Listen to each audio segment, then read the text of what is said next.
Bonjour, je suis Suzanne Frigo d'Impact J. Nous sommes à l'Ermitage du 13 octobre, un endroit magnifique situé en plein cœur de la région des Cantons de l'Est. Impact J cette année part à la recherche de lieux peu connus et même de nouvelles initiatives, toutes reliées d'une façon ou d'une autre à Saint-Joseph.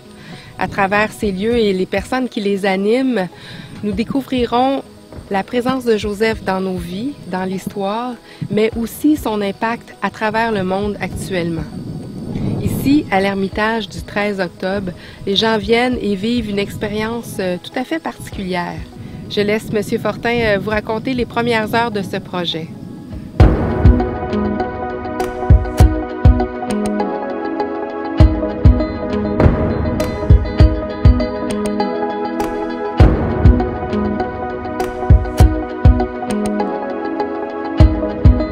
L'histoire de l'Ermitage du 13 octobre m'est venue il y a une dizaine d'années.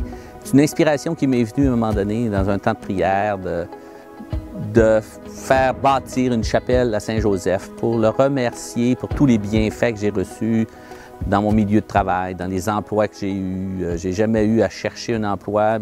Puis, je remercie Saint-Joseph d'avoir été capable de réaliser ce projet. Parce qu'au début, on a cette inspiration, on ne sait pas par où commencer, mais on va étape par étape et les choses se développent et tout d'un coup, on a ce magnifique lieu qui est à la fois traditionnel, puisque c'est un lieu d'ermitage pour des gens qui veulent venir en profiter, se retirer, prier pendant quelques jours. Et c'est un lieu aussi high-tech, c'est un lieu où multimédia, où on peut faire des projections, on peut un très bon système de son, connecté à Internet. Donc, on a à la fois une connexion vers les périphéries et vers l'intérieur, vers la méditation.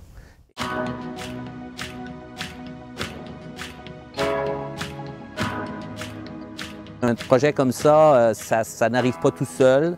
Et j'ai été choyé de rencontrer, encore une fois, de rencontrer des gens qui m'ont aidé à le construire, des gens qui ont contribué de différentes façons. Et même à un moment donné, il y a eu un jeune menuisier qui s'est offert, qui a offert lui ici à Saint-Joseph son travail pour que le projet se réalise. J'ai accepté de prendre le projet et en même temps, j'ai offert à Clément de le faire bénévolement. Ça m'a permis de remercier Saint-Joseph d'être dans un métier que j'aime puis que lui aussi a exercé.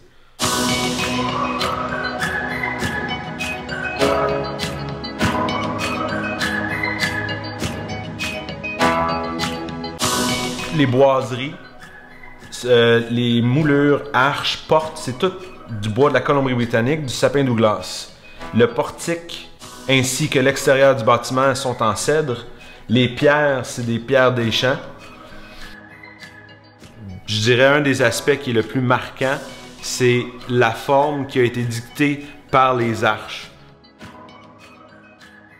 L'installation elle-même a duré plusieurs semaines. Donc, on s'est trouvé à prendre un produit canadien, le BC Fir, qui vient en fait qui est du sapin Douglas de la Colombie-Britannique, et on l'a travaillé parce qu'on part de matériaux rough pour l'amener à un matériel fini. Donc, on parle de sciage, coupage, sablage. On a tourné les planches. Ça a été vraiment un défi pour moi ainsi que pour la personne avec qui je travaillais. C'est la première fois qu'on faisait ça. C'est l'Ermitage de Saint-Joseph, donc je dirais que Saint-Joseph a aidé beaucoup là-dedans aussi parce que on lui a demandé son aide pour être capable de réussir quelque chose qui ferait un effet que lorsqu'on rentre, les gens font « wow ».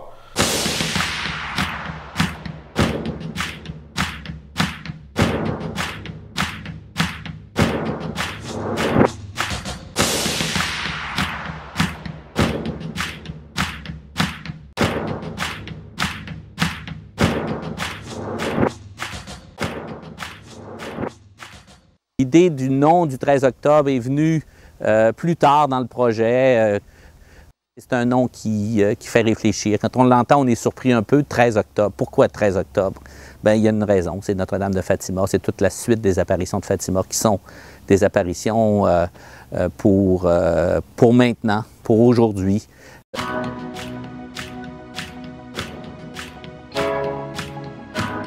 Je pense que la Vierge Marie et Saint Joseph et l'Enfant Jésus, lors de l'apparition du 13 octobre, mais aussi pendant toutes les apparitions de Fatima, c'est lié aux dirigeants de ce monde. Alors le lien est direct entre cet ermitage et la mission de Kimpagis, que j'apprécie beaucoup, qui fait connaître Joseph, qu'on connaît pas assez. Saint Joseph, c'est le saint du 21e siècle.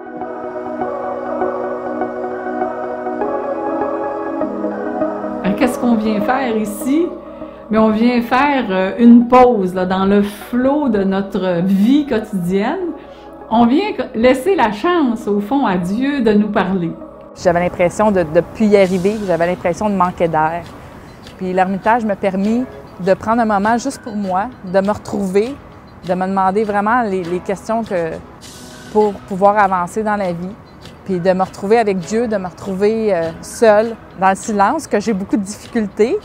Puis l'Ermitage est placé dans un contexte qui est très, très beau. L'ermite peut sortir à l'extérieur, aller dans le boisé, visiter le jardin, voir quelques animaux, marcher sur le chemin. Le paysage est très beau. Alors ça fait un contexte pour vivre une expérience comme celle-là qui est magnifique.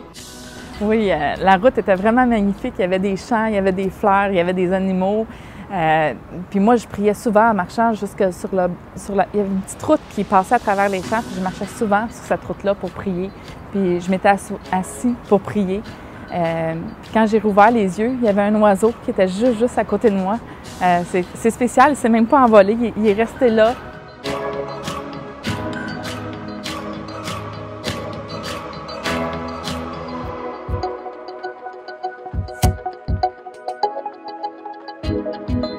Effectivement, tout le monde peut venir en ermitage. Il y en a qui craignent un peu la solitude, là, mais non, il ne faut pas craindre, c'est à apprivoiser. Puis je pense que c'est très bon de pouvoir se retrouver soi-même, c'est bon pour l'équilibre de la personne. Puis, c'est impossible de venir à la rencontre de Dieu sans qu'il se passe quelque chose dans notre vie. Je suis sortie de mon ermitage, j'étais sereine. J'avais repris le goût de rire. J'avais perdu le goût de rire, puis là, j'avais repris le goût de sourire, de rire. J'ai retrouvé mon émerveillement dans les petites choses de la vie. J'ai retrouvé mon goût à la prière que j'avais perdu aussi.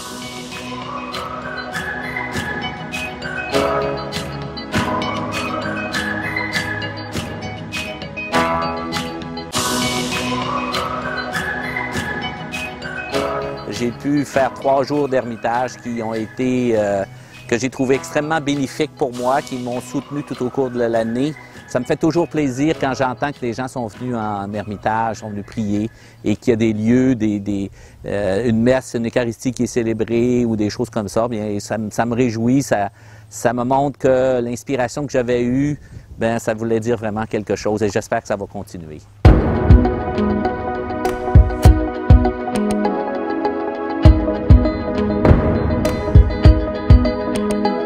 En espérant avoir suscité votre intérêt pour l'Ermitage du 13 octobre, si vous souhaitez faire un séjour à cet endroit, vous trouverez l'information nécessaire à la fin de cette vidéo. La prochaine fois, nous serons au Liban, au mont Saint-Joseph, situé tout près de la frontière d'Israël. Il y a déjà 1 an, un projet vraiment particulier a débuté là-bas. Soyez des nôtres!